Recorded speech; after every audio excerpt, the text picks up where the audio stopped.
7:38 en el estudio con la ministra portavoz subrogante, ministra subrogante de la Secretaría General de Gobierno y ministra de Ciencias, Aysén Echeverri. Ministra, muchísimas gracias por la gentileza de estar acá. Buenos días. Muy buenos días, Iván. ¿Cómo estás? Muy bien. Oiga, lo del Polo Sur, increíble, ¿no? Increíble, ¿no? Histórico. Desde el punto de vista de la ciencia también es un hito, ¿no? Absolutamente, histórico además. Primer presidente latinoamericano en ejercicio, el lugar más austral, aparte que tiene todos estos componentes poéticos, ¿verdad? Donde se encuentran los meridianos, pero con una delegación donde estaba desde el lado de la ciencia el director del INACH, y se aprovechó de hacer experimentos científicos. ¿Sí? Sí. ¿Y qué se hizo? Se hicieron unas tomas de muestra para identificar unos tipos de contaminantes que no están muy bien estudiados. Las muestras se van a analizar en Chile y en algunos laboratorios en Estados Unidos, y hace parte, bueno, de todo el despliegue científico que tiene nuestro país en la Antártica, que es cada vez más robusto, desde el rompehielo, que es tecnología chilena, hasta una serie de bases y las distintas expediciones científicas que se hacen todos los años, incluida la de los jóvenes, la de los estudiantes. Uh-huh. Todos los años los niños van en enero, va un grupo de niños a la Antártica con el INACH, y tiene, claro, todo este potencial científico que Chile ha logrado aprovechar de muy buena manera, con inversiones importantes de parte del Estado, histórico y muy simbólico también de lo que significa. Estas cosas son simbólicas, pero ¿tienen efectos prácticos? O sea, digo, Chile, para el desarrollo de la ciencia, ¿no? Absolutamente. Solo por dar un ejemplo, ya para este año, el 2025, aumentamos en más de 2.000 millones de pesos el presupuesto para ciencia antártica, porque el desplegar soberanía, al menos en la forma en como lo ha hecho Chile, pasa por tener presencia científica, hacer estudios, llevar permanentemente expediciones, mantener las bases, y eso es pura inversión pública que claro, la soberanía no puede ser una declaración, nomás tiene que haber alguna cosa práctica, y la ciencia es como ideal para un continente como ese. Y es lo que se puede hacer de acuerdo al Tratado Antártico, claro. Tiene que ver con lo dijo el presidente varias veces, con esta idea y concepto de que la Antártica es un continente de ciencia y de paz, y eso es algo que como Estado de Chile hemos promovido a lo largo de los años, y la visita del presidente tiene que ver con eso, precisamente con eso. Mientras todo eso pasaba aquí lo de la casa de Salvador Allende, la famosa casa de Guardia Vieja, una casa legendaria, principalmente para un sector de la izquierda, digamos. ¿Qué pasó ahí? ¿Cuál es el balance que hace el gobierno? La adquisición de un inmueble por el Estado es un proceso que tiene muchas etapas. No es como la adquisición de cualquier bien, ¿verdad? Esto comienza con una solicitud que se hace desde el Servicio Patrimonio de Bienes Nacionales. Posterior a eso se elabora y se dicta un decreto supremo que fue autorizado por Contraloría, pasó a toma de razón de Contraloría, donde se identifican los inmuebles de la familia del expresidente Elwin y del expresidente Allende, donde se autoriza la realización de la compra, y luego de eso viene el proceso mismo de la adquisición. Ese decreto que pasó por la Contraloría no identificaba a los propietarios. Sí, identifica todos los elementos. O sea, pasó por la Contraloría. Exacto, identifica todos los elementos y se autoriza la compra. Y luego viene el proceso mismo de adquisición, ¿verdad? Y ahí ya entramos en lo que todos conocemos cuando compramos un departamento, que las tasaciones, los estudios de título, y luego el acto mismo de la adquisición del bien. Y esto ocurre en un periodo de tiempo donde la estructura de propiedad puede cambiar. Sí, de hecho esto es muy largo, esto empezó en marzo del año pasado, ¿no? De hecho está contemplado en la ley de presupuesto, tiene distintas etapas que se fueron informando, pero la estructura de propiedad tiene un peso y una valoración distinta en los distintos momentos. Contraloría tomó razón en un momento, pero al momento de hacer específicamente la adquisición era necesario hacer una nueva evaluación, y ahí se identificó que existían algunos impedimentos, y es por eso que se toma la decisión de no continuar con el proceso de compra. Pero creo que es esencial detenerse en los tiempos, en los momentos. Las estructuras de propiedad cambian. Las casas se venden, los derechos de propiedad se transfieren, se donan, pasan una serie de cosas. Y es por eso que, si bien por supuesto que se sabía a quién pertenecía la casa, el análisis legal final, el que gatilla la decisión, solo se podía hacer en el momento previo a la porque contrato de compra. Porque ahí iba a estar claro en la última línea quiénes iban a ser los beneficiarios. Exactamente. Y en ese momento se revisó la estructura de propiedad de las dos casas, de las dos residencias. En el caso de la residencia del presidente Elwin se pudo seguir adelante, en el caso de la residencia del expresidente Allende no, y es por eso que se comunicó en ese mismo instante que no se iba a perseverar con la adquisición del inmueble. Se refiere a lo que se comunicó el viernes en la tarde. Exacto. Claro, porque el viernes en la mañana se había comunicado que sí. O sea, digo, este contrato se firmó, digamos. Cuando se tomó de razón el decreto, esto fue el 20 de diciembre, se comunicó que se iba a continuar con el proceso de adquisición. El mismo viernes en la mañana yo di un par de entrevistas y expliqué que existían estas etapas del proceso, que se estaban haciendo los análisis legales para poder determinar cómo se seguía adelante. Y el viernes en la tarde la ministra Sandoval, terminado ese análisis legal, informó que solo íbamos a poder continuar con la adquisición de la residencia del presidente Elwin, a propósito de las características de la estructura de propiedad de la casa. ¿Esto es, ministra, una responsabilidad compartida? Es decir, ¿hubo muchos filtros donde no se previó o no se notó que había un impedimento evidente? Esto es un proceso donde cada una de las etapas se analiza en su mérito y como le decía, no era un secreto, no era... Sí, pero ministra, si yo me voy a comprar una casa y la casa cuesta 8 veces más que mi presupuesto, yo más o menos me doy cuenta al tiro. Pero es que ese es un elemento distinto y también me gustaría aclararlo, porque una cosa es el proceso de compra, que tiene estas etapas, que son analizadas legalmente y que la estructura de propiedad y su análisis legal tiene sentido al momento previo a la compra y no 3 meses antes, porque puede cambiar en el camino.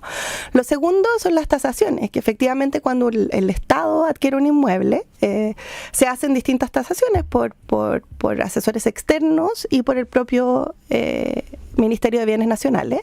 En este caso, que también fue parte de la discusión en algún minuto, de las 3 tasaciones se escogió la del valor más bajo, que era la tasación del propio Bienes Nacionales. Ahora, dicho eso, porque usted dice la estructura de propiedad puede cambiar y por lo tanto hay que mirarlo en la última línea, ¿cierto? En el último momento, cosa que tiene sentido porque es el momento de escriturar, pero la estructura de propiedad aquí no cambió. Siempre estuvo como era, ¿no? Como es ahora, ¿no? Y por eso... O sea, siempre estuvo la ministra y la parlamentaria, la senadora Isabel Allende y la ministra Maya Fernández estuvieron involucradas en esto. La estructura de propiedad de esa residencia ha cambiado en varias ocasiones. Pero desde que el gobierno empezó este trámite... No me atrevería a decir porque ahí estuvieron los abogados trabajando con los abogados de la familia Allende. Por eso le vuelvo a preguntar. ¿Esto pasó varios filtros y nadie se dio cuenta? Porque yo entiendo que usted me dice la estructura de propiedad es relevante justo en el momento final. Ya, de acuerdo. Pero uno más o menos sabe si las cosas van a resultar o no, porque o sea, uno no deja como para el último momento. Es que justo... Insisto, es un poco raro. Insisto, la estructura de propiedad de esa residencia ha cambiado en el tiempo. Para efectos de la compra, era importante que al momento de la compra esa estructura de propiedad estuviera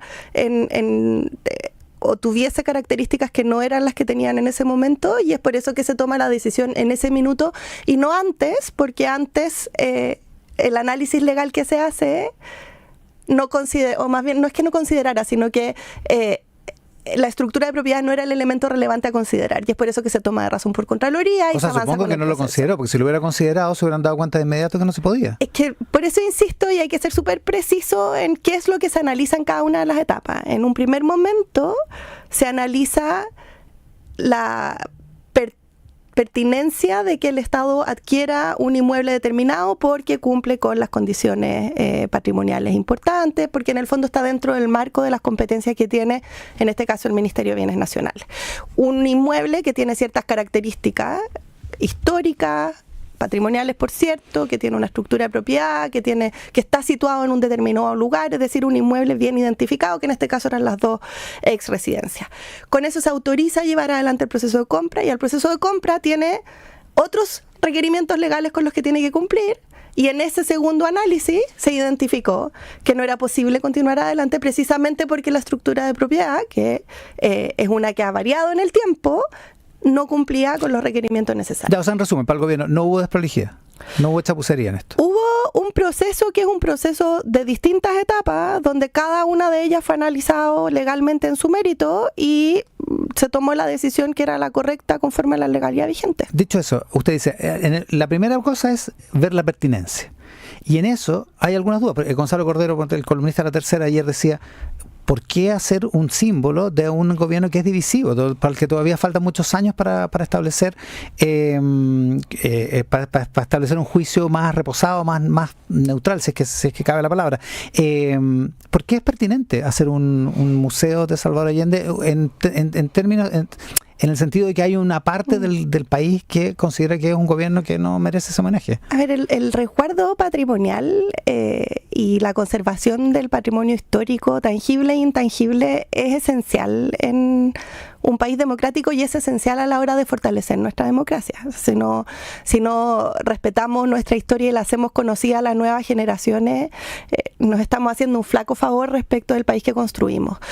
Y ese resguardo patrimonial es particularmente relevante cuando se trata de presidentes democráticamente electos, y es por eso cuando se toma esta decisión se hace respecto de la residencia del presidente Allende y de la residencia del presidente Elwin, ambos presidentes elegidos democráticamente y que tuvieron un rol muy importante en la historia de nuestro país, y por lo tanto, al menos como lo entendemos desde el gobierno, la historia tiene que mirarse y entenderse y resguardarse como una forma de construir memoria, pero también de proyectar democracia hacia el futuro. Y eso es lo que motivó la decisión. Claro, lo que pasa es que los gobiernos eligen. El gobierno elige la casa de Allende y la casa de Elwin, y no elige Baquedano, la estatua del general Baquedano que está guardada en alguna parte. El gobierno prioriza, en ese sentido, un símbolo sobre otro, ¿no? A ver, son todos... O sea, digo, esa es una opinión, es una opinión editorial, si se quiere, es una opinión... por supuesto, y es una discusión que es política también. Ahora, estamos en momentos donde la democracia está en juego en muchas partes del mundo, y el fortalecimiento, la visibilización de la importancia de la discusión democrática, la revalorización de los procesos eleccionarios que son realizados democráticamente es y ha sido parte importante de la agenda de este gobierno. Lo ha hecho el propio presidente tanto a nivel nacional como internacional, y es uno de los pilares sobre los cuales se construye nuestro país, ¿verdad? Una democracia robusta.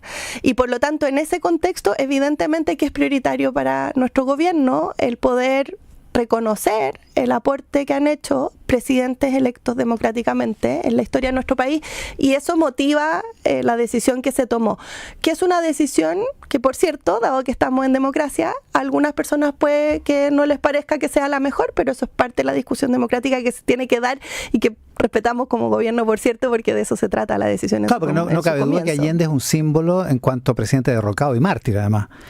Pero su gobierno todavía es sujeto de muchísima controversia. Presidente Allende fue electo democráticamente y fue parte y objeto de un golpe de Estado criminal que tuvimos la ocasión de conmemorar hace 2 años atrás, que significó la muerte de muchas personas, que significó un quiebre democrático en nuestro país, que es importante recordar y construir historia a partir de aquello.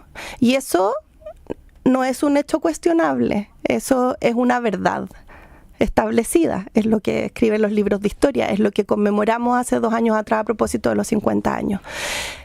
El no recordar aquello, el no revalorizar la importancia de la democracia, es hacerle un flaco favor a las futuras generaciones y es hacerle un flaco favor a la democracia misma. O sea, cuando se recuerda ese homenaje a Allende, se homenajea al presidente derrocado y mártir, para ponerlo en las palabras que yo le expuse. Y cuando se reconoce al presidente Elwin, se reconoce a un presidente que llevó adelante un proceso de transición que tuvo muchas complejidades, pero que se hizo de manera democrática. Lo que se revaloriza en los dos casos es la importancia de la democracia. Ministra, déjeme devolverme, salgamos de la casa de Allende, digamos, pero déjeme devolverme un poco al asunto de la desprolijidad, porque hay mucha gente que dice, hay un problema porque no se ve que esta casa le pertenecía a dos personas que eran imposible que hicieran un contrato con el Estado.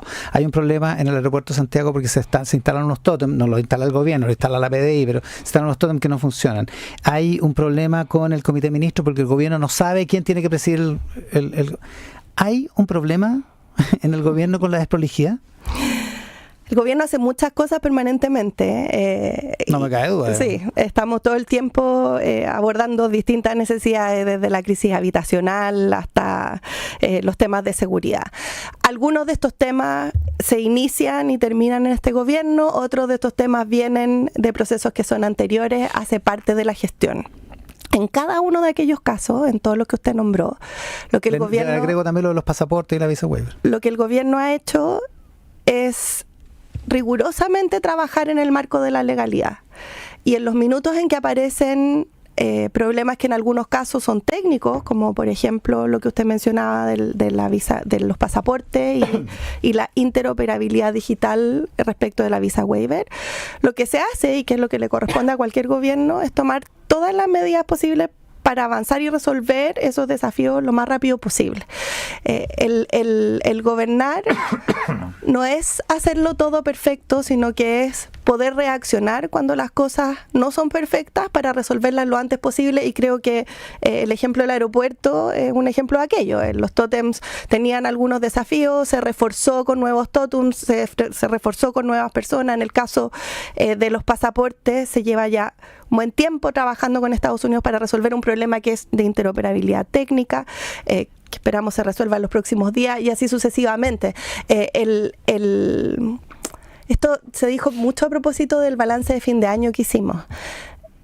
Es importante reconocer que hay desafíos hacia adelante, o que a veces hay cosas que tienen que realizarse de manera más rápida, por ejemplo, pero eso no quita y no nos debiera inhibir de reconocer los muchos avances que se han hecho en otras piezas, ¿verdad? Y a veces uno se queda con la sensación de que nos quedamos con una gran lupa en aquellas cosas que no fueran perfectas, y nos olvidamos de mirar todo aquello en lo que se ha avanzado, no tanto por felicitarnos a nosotros mismos como gobierno, sino que porque se han instalado piezas que son muy importante para resolver problemas esenciales de la ciudadanía. El caso de seguridad es el mejor ejemplo de aquello. No estaríamos en la situación en la que estamos hoy, que es una que todavía tiene muchos desafíos, pero que logró, por ejemplo, quebrar el alza de los homicidios, si es que no hubiésemos trabajado los últimos años en mejorar institucionalidad, en acuerdos con el Congreso para tener nuevas leyes, en presupuestos orientados y priorizados en esta materia. Entonces, es importante poder mirar las dos caras de la moneda, porque si no nos olvidamos de cómo llegamos al lugar donde estamos y no somos capaces de evaluar el impacto que esas medidas están teniendo para corregir el rumbo o para continuar por el rumbo si es que están funcionando. Por supuesto, y probablemente ningún gobierno está muy de acuerdo en cómo es juzgado por la gente, por la prensa, en fin, porque el gobierno ve de mejor manera todo lo que hace en la globalidad. La pregunta es si no se está instalando aquí un relato respecto de que se trata de un gobierno desprolijo, un gobierno que hace unos pasaportes que finalmente no funcionan con la visa waiver, un gobierno que pone unos tótems que no funcionan en el aeropuerto, un gobierno que trata de comprar una casa y no puede porque no se dio cuenta que no había... A ver, yo creo que lo dijo usted mismo, Iván, el gobierno trabaja pensando no en el relato que se instala, sino que en las necesidades de las personas. Pero supongo que le incomoda si se instala ese relato, porque francamente no es rico que digan que uno es desprolijo. Pero también uno sabe lo que es ser gobierno, y siempre existen estas críticas, y eso no tiene que ni frenar, ni paralizar, ni ralentizar el trabajo que hacemos todos los días por generar mayor bienestar. El que existan cuestionamientos en una materia o en otra no impide que el ministro Monte avance con las casas, no impide que la ministra Aguilera esté creando metodologías innovadoras para poder aumentar la productividad en los hospitales, no para la agenda de ciencia que está pensando en el futuro a través de los data centers. Entonces es parte del paisaje, ¿verdad? Es parte de las condiciones con las que uno tiene que convivir cuando se es gobierno, pero lo importante es no quedarse en ese aspecto efecto de la discusión, sino que más bien seguir trabajando en proponer nuevas soluciones, innovadoras soluciones y trabajar día a día, que es lo que nos ha mandatado el presidente, a ir resolviendo los problemas de la gente. A propósito de resolver los problemas de la gente, el tema de pensiones, Lautaro Carmona, el presidente del Partido Comunista, ayer dice: yo no creo que el gobierno vaya a respaldar una cosa que no es una reforma y que sea una burla. Y al mismo tiempo, justo antes de esa frase dice: estamos con la posición que toma el gobierno. Dicho eso, que el gobierno no venga con la burla. ¿Cómo ve el asunto del Fuego Amigo? Hay una parte de la bancada socialista que está media solidarizada por el acuerdo que se supone que se está llegando en pensiones. ¿Cómo ve el gobierno lo que está pasando en el oficialismo? El gobierno ha tenido una posición súper clara respecto a pensiones. Está toda la voluntad de llegar a acuerdo, y el acuerdo tiene que tener por resultado mejores pensiones para los jubilados y las jubiladas hoy y no en 20 años. Y esa es la posición en la que hemos trabajado todo este tiempo. En el proceso en el que estamos ahora es un proceso de negociación, y por lo tanto, como en toda democracia, esa negociación supone que hayan distintas miradas, distintos puntos de vista. El resultado de esa negociación se define al momento de la votación, y ese es el momento en que el oficialismo entero, esperamos y sabemos, porque así ha ocurrido en negociaciones anteriores, va a respaldar un acuerdo de pensiones que cumpla con ese objetivo. Si no se cumple con ese objetivo, lo que ocurrió es que, bueno, el sistema político no le respondió a las personas, ¿verdad? Y eso es algo que como gobierno estamos trabajando intensamente en que no ocurra. O sea, sin ese objetivo el gobierno tampoco respalda, ¿no? O sea, por lo tanto el oficialismo también está con el gobierno. Es que el objetivo es poder mejorar las pensiones. Para eso hemos trabajado todo este tiempo, y esa es la necesidad de la ciudadanía, y es a lo que tenemos que responder como políticos. ¿Y está cerca un acuerdo? Los acuerdos no existen hasta que está el último minuto del acuerdo. Hasta que se cocina. Exacto, hasta que se vota. Y en ese minuto, bueno, estaremos acá contando, espero, buenas noticias, porque son muchos los jubilados y las jubiladas que están esperando que ese acuerdo ocurra. Ojalá que estemos acá. Ojalá. Muchas gracias, ministra. La ministra de Ciencia y subrogante de la Secretaría General del Gobierno, Aysén Echeverri, esta mañana en Mesa Central. Que tenga una estupenda semana, ministra. Buenos días. Muchas gracias. La pausa y estamos de vuelta. Venimos con el Rat Pack.